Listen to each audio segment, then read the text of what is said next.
O Evangelho segundo o Espiritismo. Introdução, parte 2. Autoridade da doutrina espírita. Tópico: controle universal do ensinamento dos espíritos. Se a doutrina espírita fosse uma concepção puramente humana, teria como garantia apenas as luzes daquele que a tivesse concebido. Ora, ninguém neste mundo poderia ter a pretensão de possuir sozinho a verdade absoluta. Se os espíritos que a revelaram tivesse se manifestado a um homem só, nada lhe garantiria a origem, pois seria preciso acreditar na palavra daquele que dissesse ter recebido seus ensinamentos. Admitindo de sua parte uma perfeita sinceridade, ele poderia, quando muito, convencer as pessoas de seu círculo. Poderia ter sectários, mas nunca chegaria a ter adesão de todos. Deus quis que a nova revelação chegasse aos homens por uma via mais rápida e mais autêntica. Por isso, encarregou os espíritos de irem levá-la de um polo a outro, manifestando-se em toda parte, sem dar a ninguém o privilégio exclusivo de ouvir sua palavra. Um homem pode ser enganado, ou pode enganar-se a si mesmo. Não poderia sê-lo quando milhões veem e ouvem a mesma coisa. É uma garantia para cada um e para todos. Além disso, pode-se fazer desaparecer um homem, mas não se faz desaparecer as massas. Pode-se queimar os livros, mas não se podem queimar os espíritos. Ora, queimem-se todos os livros, e a fonte da doutrina não ficaria menos inesgotável, pois como ela não está na terra, mas surge em toda parte, todos podem captá-la. Na falta de homens para espalhá-la, sempre haverá os espíritos que atingem todo mundo e que ninguém pode atingir. Portanto, na realidade, são os próprios espíritos que fazem a propaganda com o auxílio de inumeráveis médiuns que elas suscitam de todos os lados. Se só tivesse existido um único intérprete, por mais favorecido que fosse, o espiritismo seria apenas conhecido. E mesmo este intérprete, a qualquer classe que pertencesse, teria sido objeto de prevenções por parte de muitos, e não teria sido aceito em todas as nações. No entanto, comunicando-se em toda parte, a todos os povos, a todas as seitas e a todos os partidos, os espíritos são aceitos por todos.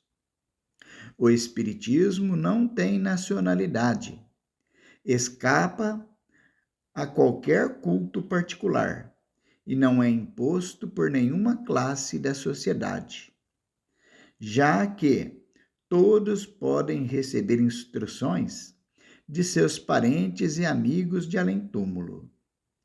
Era necessário ser assim, para que pudesse conclamar todos os homens à fraternidade, caso não se tivesse colocado num terreno neutro, teria dado continuidade às discussões em vez de apaziguá-las.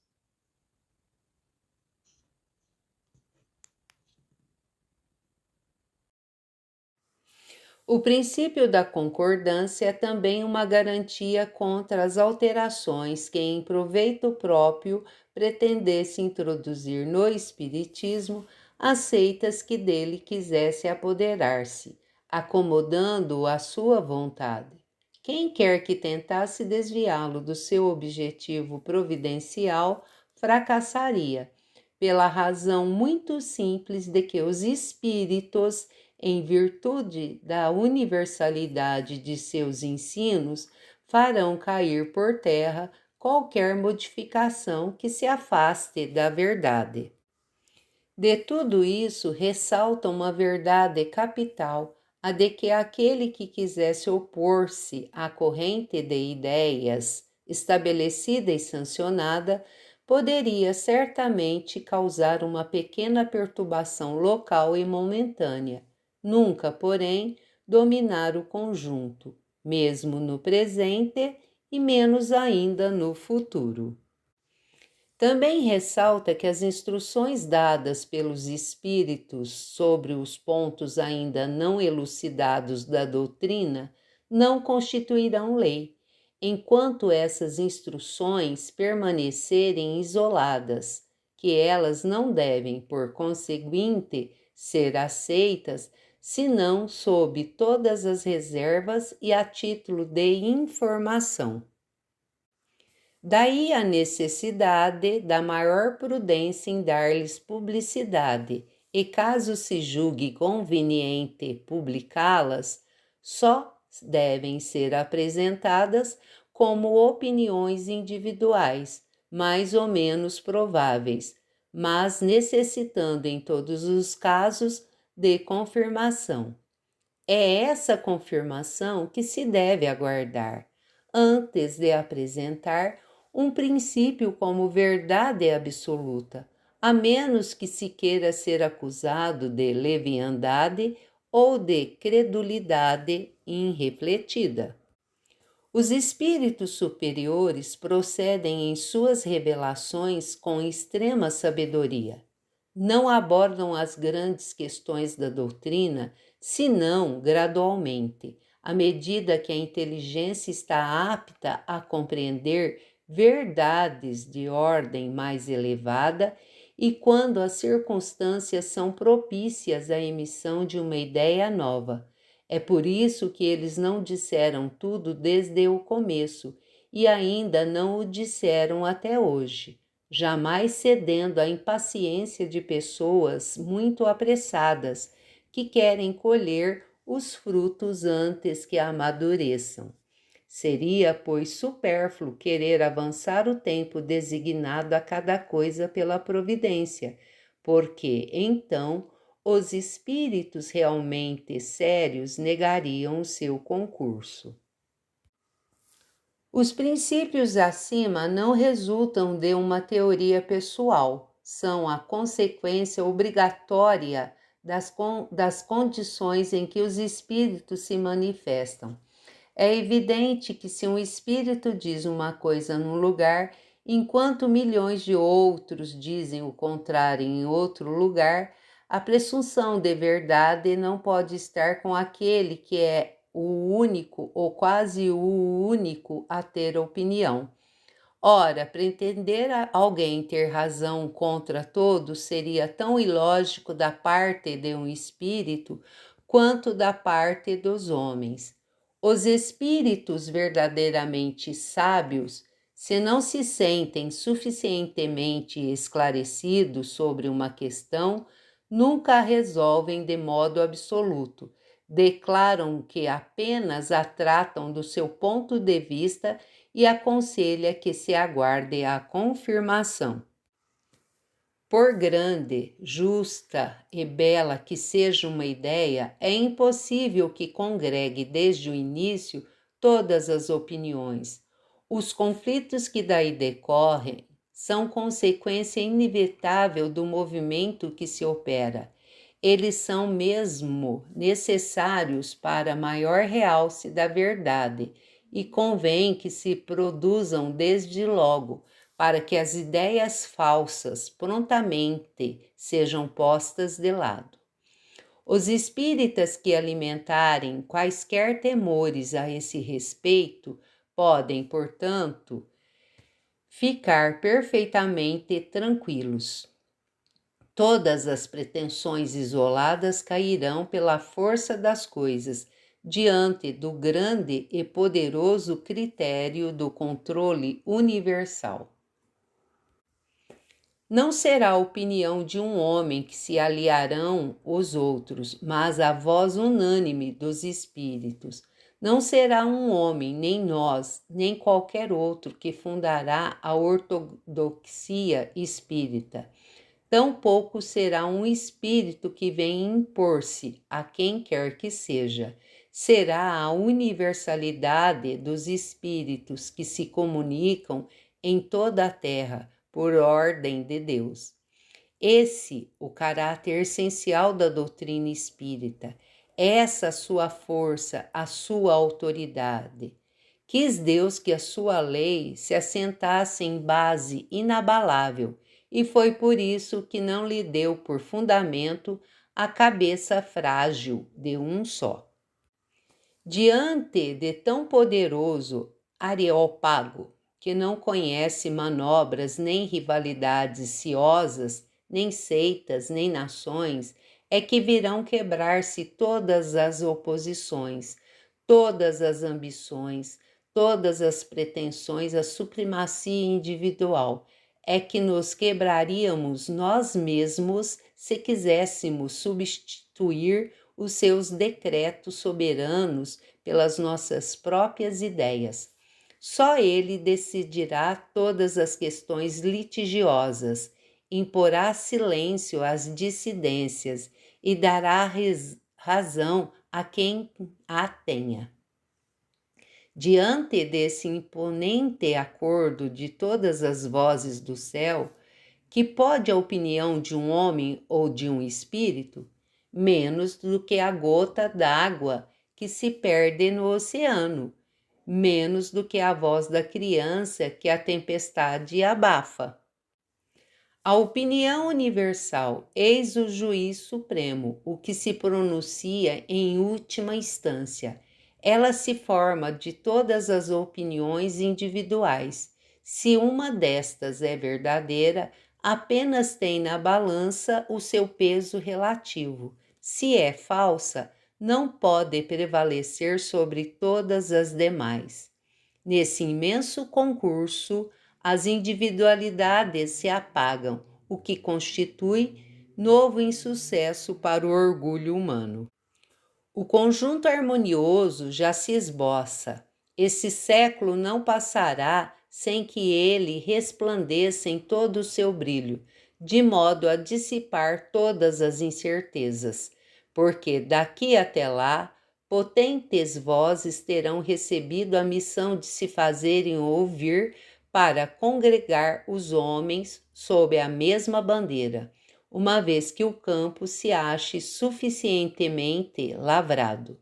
Enquanto isso não se dá, aquele que flutua entre dois sistemas opostos pode observar em que sentido se forma a opinião geral.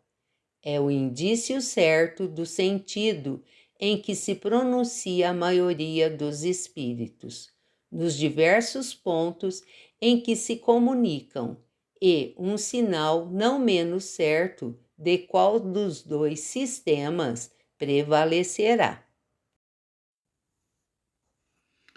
O primeiro controle é incontestavelmente o da razão, ao qual é preciso submeter, sem exceção, tudo o que vem dos espíritos.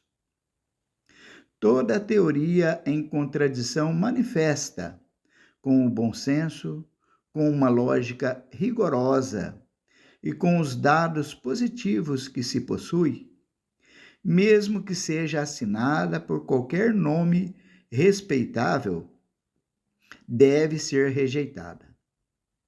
Mas, em muitos casos, esse controle é incompleto devido à insuficiência de conhecimento de certas pessoas e à tendência de muitos a tomar seu próprio julgamento como único árbitro da verdade.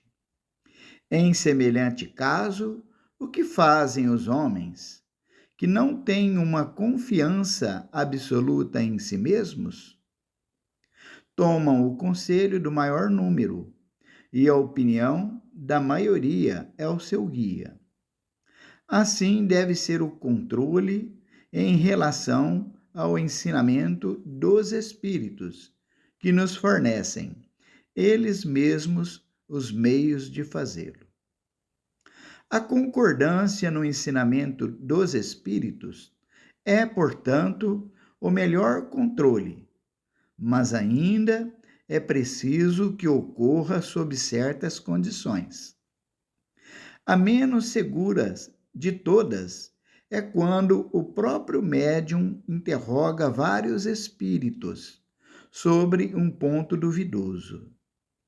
É evidente que, se ele está sob o domínio de uma obsessão, ou se fala com um espírito enganador, esse espírito pode dizer-lhe a mesma coisa sob nomes diferentes.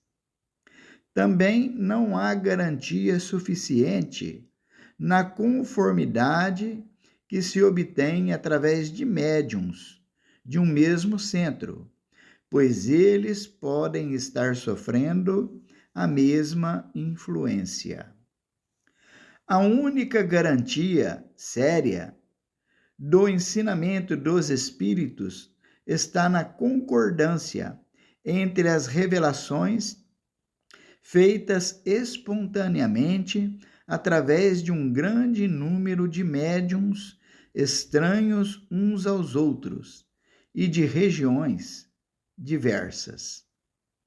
Entende-se que não se trata aqui das comunicações relativas a interesses secundários, mas das que se relacionam aos próprios princípios da doutrina. A experiência prova que, quando um princípio novo deve ser revelado, ele é ensinado espontaneamente, em diferentes pontos ao mesmo tempo e de maneira idêntica, se não pela forma, ao menos pelo fundo. Portanto, se apraz a um espírito formular um sistema excêntrico, baseado em ideias só suas e fora da verdade, pode-se estar certo de que esse sistema ficará circunscrito e tombará diante da unanimidade de instruções dadas em outros lugares, como já demonstraram numerosos exemplos.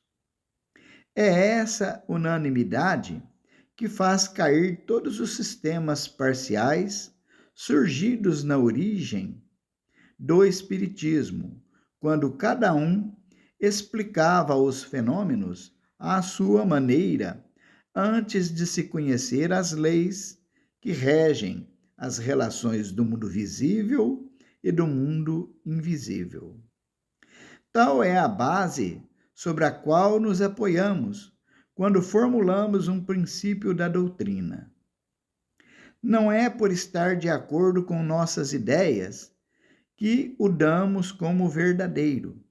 Não, nós fazemos, de algum modo, árbitro supremo da verdade e não dizemos a ninguém: acreditai em tal coisa, porque nós vos dizemos.